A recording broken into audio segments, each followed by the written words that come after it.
Episod 1, Sourdough Ecosystem in the Life Jar. So basically kita nak cerita pasal starter. So the starter is the heart of sourdough. Without healthy starter, we cannot have sourdough bread. Okay, because usually kita akan bakar roti, we use commercial yeast to give the rise to the bread, but the one that we are using now is wild yeast. So it is a marathon runner. So kalau nak start, bila nak start buat sourdough, kena ada tahap kesabaran. Okay, so basically in order to give the rise to the sourdough and also the taste, these are the two things: wild yeast and also lactic acid bacteria or LAB. So they give the rise and provide the taste.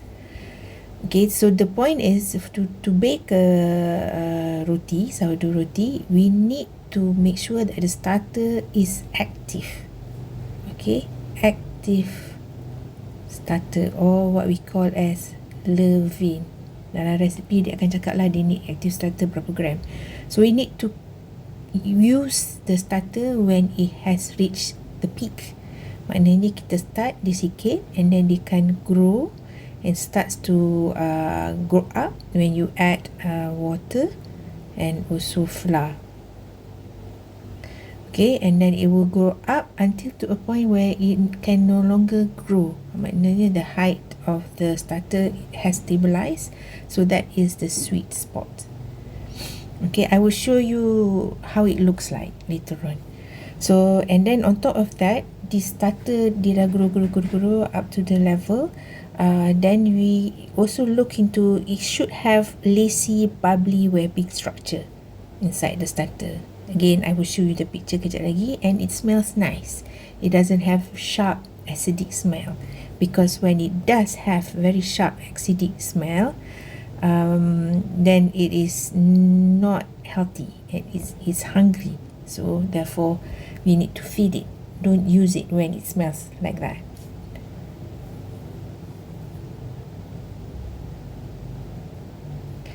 So kita pergi next slide. Okay, so this one shows the starter that has reached its peak. So I selalu feed starter at 10 PM, and then lepas subuh usually it will reach up to here.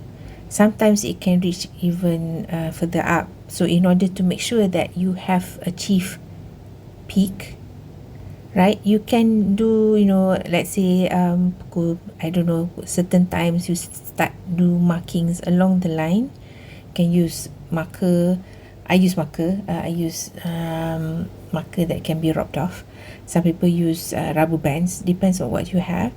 And then you start to do marking, graduation marking, until up to a point where the marking dia tak bergerak-gerak, the height of the sourdough punya starter ni lah. So therefore it has reached its peak. Okay, and then on the side you can see bubbles, lots of small bubbles, which is good. And on the top you can also see bubbles, right, when it has reached its peak. So when you use your spatula ke sudu ke, you put it in and lift it up, you can see all these lacy bubbles that you want. So this means that the starter is ready to be used to make bread.